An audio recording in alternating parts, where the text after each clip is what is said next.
Welcome on in, guys. Tobin here with you, and thanks for checking out the channel. If you guys could subscribe, that'd be great. If not, appreciate you stopping by. And the Jimmy Butler saga hit its weird turn today, another weird turn today. This kind of feels like one of those things when things like what got reported today got reported. It really just feels like, what are the last bits of juice we can get out of this story? Does it make sense? Doesn't matter. Let's just figure it out. Let's see where this is at. And that is that the New Orleans Pelicans apparently had interest in trading for Jimmy Butler in a swap skis for the Brandon Ingram deal. This was reported by Jake Fisher from Mark Stein's Steinline. He wrote today, a new team has emerged as a potential trade suitor for Jimmy Butler. The Pelicans this week have registered interest in trading for Butler, league sources tell the Steinline. The extent of New Orleans' interest was not immediately clear, but sources say a firm offer from the Pelicans was built around the $36 million expiring contract of Brandon Ingram. New Orleans has been navigating its own scenarios for Ingram and the Pelicans. That goes into, they couldn't reach a trade extension with him. He's out right now. I think he has a high ankle sprain. He's missed a lot of games this year.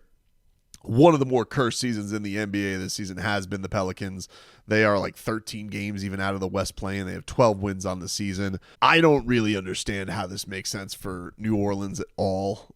Let's just play into the weird story that it is from Jake.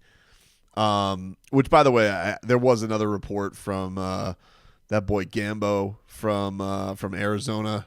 Gambadora, I forget. The radio host from Phoenix, he had said that the Pelicans not interested at all in Jimmy Butler.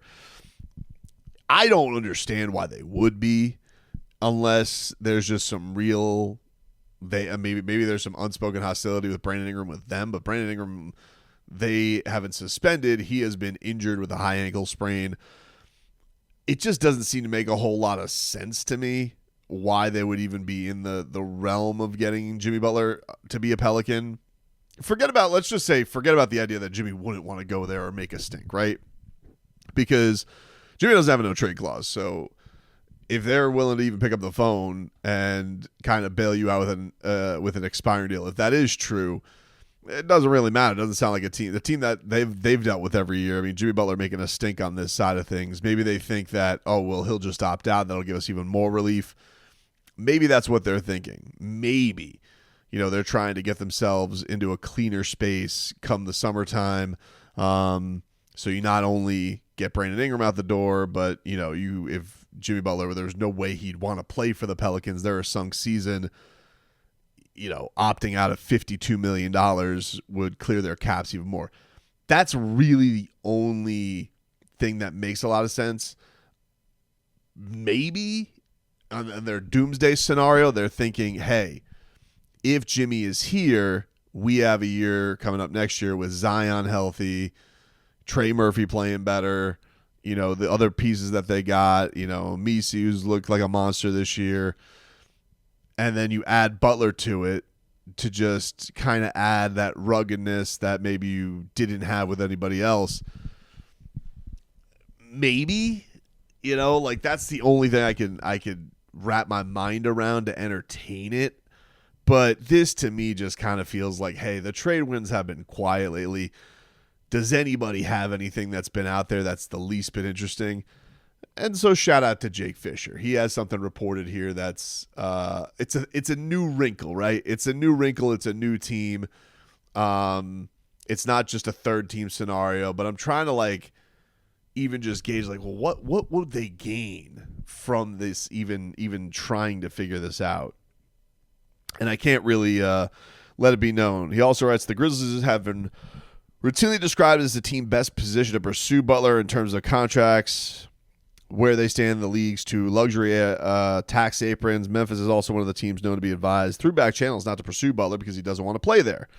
It is not known how he would react to a push to New Orleans. Something tells me that that wouldn't be a favorite of his.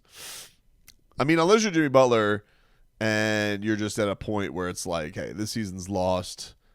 You can play a little basketball. You can play with Zion. You can tease it. Maybe you like it a little bit. I don't know. But again, I'm not putting a whole lot into it. And then you have the idea of the Heat. Would they even be interested in paying Brandon Ingram? Does Brandon Ingram, has he backed off what he initially wanted? Because, yeah, I mean, Brandon Ingram's been out there for the taking for anybody for all these months. And nobody's taken a bite at that worm. Nobody has really looked at that and been like, oh, yeah. That's it has been one of those lingering stories for them, and they've had a very weird year. So I don't know, man. To me, I've probably even given it too much thought that it even deserves that Jimmy Butler would end up going to the Pelicans. If you heard Anthony Chang today, he had said on the Miami Heat Heat Check podcast. Go check out the Heat Check podcast for the Miami Herald. Anthony does a great job. But Anthony had said there that the only official offer that he's heard is that the Miami Heat have gotten an offer from Phoenix, which I don't know what that is. I don't know if that's a 3-teamer that they've worked out. I don't know if that's just a Beal and all these picks that can unlock things for the Heat. I'm not sure. I don't think the Miami Heat will bend to the spot where they go with Bradley Beal. Bradley Beal has been. Feel like I've seen Mark Balderstein have an article every other day from somebody being like, "Are you sure he's not up to now?" He's like, "Are you sure he's not going to take that no trade clause?" And he's like, he's not doing the he's not waiving the no trade clause. And I don't think the one thing. Let's just say in the crazy scenario, the Heat are just done with Jimmy Butler because they do not want him back. They're tired of the suspension stuff, and they just say, you know what? Bradley Beal's talented. We're not getting much from Terry Rozier this year. Let's try and make this work with a Hero Beal backcourt. There's still no way I can see the Heat doing it without Bradley Beal waiving his no trade clause for a time later, to even just give the Heat the option down the road to pull a Kyle Lowry move where they could stick, let's say the Heat wanted to get in the game for Luka or whoever in 2026, and they needed those assets just to shove Bradley Beal out the door without him having a no trade clause. So even on the minuscule chance that the Heat would just take on Bradley Beal just to be done with Jimmy Butler, there's no way I can see them doing that without him completely eradicating his no trade clause, which his agent's been pretty clear he's not going to do. And I've said I feel bad for Bradley Beal from where he's at because he hasn't really done anything wrong here other than agree to be traded to the Phoenix Suns. And, they have been a little bit underwhelming this year. Golden State keeps getting mentioned in all of this. Lil Willie has said they seem like the team that makes the most sense. Shams has stolen my line, which I used earlier, which tonight is the Jimmy Butler Bowl for the Suns and the Warriors. Those are the two most likely landing spots. But it's hard to ignore multiple reporters out there. Ethan Skolnick has said this. Saw people from I think it was Kevin O'Connor who reported that Jimmy Butler bringing Jimmy Butler into the Warriors locker room, that has not been something that they seem too keen on, specifically with Steph Curry and Steve Kerr. Mind you, guys who have played with Jimmy Butler with Team USA this year, that had been also, I believe, reported earlier when all this stuff was going down, that the locker room was not too keen on bringing Jimmy Butler into their locker room. Does it change? They know they just had their best win of the season against OKC. They win tonight. Do they start feeling a little froggier and feeling a sense to go for it? Hey, maybe. I can't rule that out. And it certainly would make things less complicated, and we haven't heard that Jimmy wouldn't go to Golden State. The only team that we've heard that he wouldn't go to is Memphis, which still seems like, to me, the basketball sense-wise, the one that makes the most sense to Jimmy, because there's no sense that Jimmy Butler would definitely get paid by the Golden State Warriors. I don't know what they're going to do.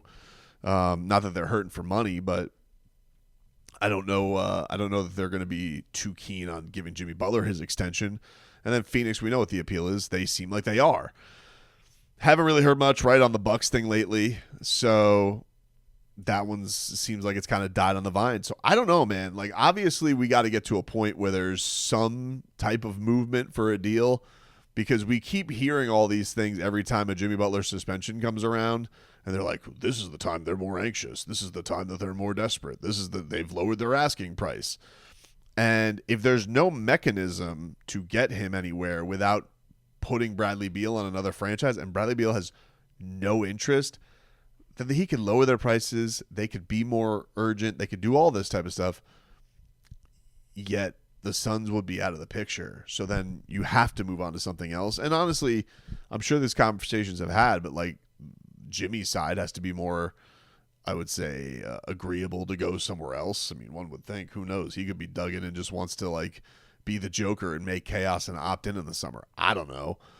But it is an exhausting thing at this point, right? Like, there's been a lot of things back and forth, and there's been a lot of stuff naturally that's been said.